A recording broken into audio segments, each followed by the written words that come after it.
नमस्कार। क्या कभी ऐसा हो सकता है कि जनता की आवाज में इतनी ताकत आ जाए कि वो दुनिया के सबसे पावरफुल लोगों को भी झुका दे? आज हम इसी सवाल को खंगालेंगे और देखेंगे कि कैसे एक ही आइडिया यानी पब्लिक की पावर दुनिया के दो अलग-अलग हिस्सों में बिल्कुल अलग-अलग मतलब रखता है। ये होती है पब्लिक की पावर। सुनने में कितना सीधा और दमदार लगता है ना? लेकिन सवाल ये है कि क्या ये ताकत हर देश में, हर सिस्टम में एक जैसी काम करती है? हमारी आज की पूरी पड़ताल इसी एक सवाल के आसपास घूमने वाली है। देखिए, हाल ही में एप्स्टीन फाइल ने पूरी दुनिया में तहलका मचा दिया। ये एक ऐसी लिस्ट थी जिसमें दुनिया के कुछ सबसे अमीर और सबसे असरदार लोगों के नाम शामिल थे। अब जाहिर सी बात है, जब इतने बड़े बड़े नाम हों तो उस फाइल को दबा के रखने का प्रेशर भी उतना ही जबरदस्त होगा। तो फिर सबसे बड़ा सवाल तो यही उठता है कि अगर इस लिस्ट में इतने ही पावरफुल लोग थे, तो वो सब मिलकर इससे बाहर आने से रोक क्यों नहीं पाए?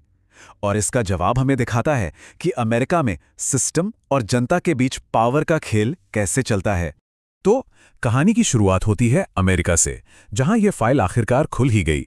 चलिए देखते हैं कि वहां ऐसा क्या हुआ जो इसे मुमकिन बना पाया। अमेरिका में हुआ ये कि एक अदालत ने सीधा सीधा ऑर्डर दे दिया। कोर्ट ने कहा कि इन फाइलों को अब पब्लिक के सामने लाया जाना चाहिए। लेकिन इस विश्लेषण के मुताबिक कोर्ट का यह फैसला सिर्फ एक कानूनी कार्रवाई नहीं थी। असल में ये जबरदस्त पब्लिक प्रेशर का नतीजा था। यह अमेरिका की जनता की वो ताकत थी जिसके सामने, सोर्स कहता है, बड़े से बड़े नाम भी नहीं टिक पाए। और अब ये विश्लेषण कहानी में एक बहुत बड़ा मोड़ लेता है। ये अमेरिका में जो कुछ भी हुआ उसकी सीधी तुलना भारत के हालात से करता है। और यहीं पर यह सोर्स एक चौंकाने वाला दावा करता है।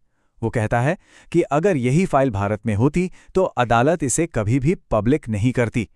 जरा सोचिए, ये लाइन दोनों देशों के सिस्टम के बारे में कितना कुछ कह जाती है।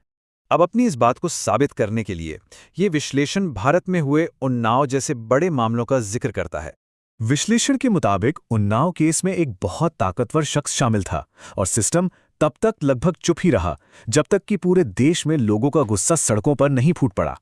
मतलब पहल सिस्टम ने नहीं की, बल्कि पब्लिक के आक्रोश ने सिस्टम को एक्शन लेने पर मजबूर किया। तो ये जो फर्क है वो सिर्फ एक दो केस तक ही नहीं है। सोर्स का तर्क है कि ये फर्क तो दोनों देशों के पॉलिटिकल कल्चर और पूरे सिस्टम के डिजाइन में ही बसा हुआ है। एक और मिसाल दी गई है ब्रिटेन की। जरा सोचिए, ब्रिटेन के पूर्व प्रधानमंत्री बोरिस जॉनसन कोरोना की वैक्सीन लगवाने के लिए आम लोगों के साथ बिना किसी तामझाम और सिक्योरिटी के लाइन में खड़े थे।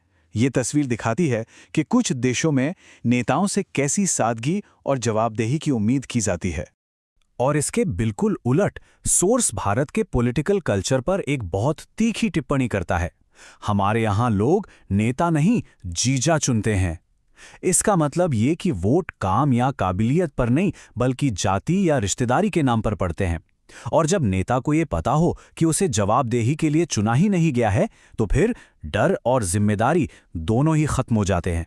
चलिए अब एक और मामला देखते हैं जो सीधा हमारी चुनावी प्रक्रिया और उसकी पारदर्शिता से जुड़ा हुआ है। ये ज्ञानेश कुमार का मामला है। 90 लाख, ये एक बहुत बड़ा नंबर है। सोर्स का आरोप है कि चुनाव आयोग से जुड़े अधिकारी ज्ञानेश कुमार ने कथित तौर पर इतने वोटर्स के नाम लिस्ट से हटा दिए और ये लिस्ट कभी पब्लिक ही नहीं की गई कि वो लोग आखिर थे कौन। विश्लेषण के मुताबिक जब पारदर्शिता के लिए पोलिंग स्टेशनों के सीसीटीवी फुटेज मांगी गई तो जवाब क्या मिला कि इससे माताओं और बहनों की प्राइवेसी भंग होगी। और वो 90 लाख नाम, वो आज तक एक राज हैं, जबकि उनके वोटर कार्ड पर तो उनका पूरा पता लिखा होता है। तो इन सब बातों को एक साथ रखकर सोर्स एक सीधा सा सवाल पूछता है, क्या दाल में कुछ काला है? जब इतनी पारदर्शिता की कमी हो तो ये सवाल उठना तो लाजमी है। तो एप्स्टीन फाइल, उन्नाव और ज्ञानेश कुमार का मामला, ये सब हमें कहाँ लेकर जाते हैं? ये सारी कड़ियां मिलकर एक बहुत बड़ा सवाल खड़ा करती हैं। तो इस पूरे विश्लेषण का निचोड़ क्या है? सोर्स का मानना है कि यह फर्क इसीलिए है क्योंकि यहाँ की चुनावी प्राथमिकताएं अलग हैं।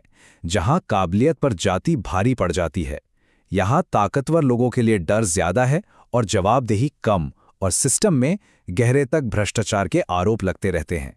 और आखिर में हम वहीं वापस आ जाते हैं जहां से शुरू किया था। अगर एक जगह की पब्लिक दुनिया के सबसे ताकतवर लोगों से भी जवाब मांग सकती है और दूसरी जगह की पब्लिक को हर बार इंसाफ के लिए सड़कों पर उतरना पड़ता है, तो सवाल ये है कि असली पब्लिक पावर है क्या? क्या ये सिर्फ वोट डालने का हक है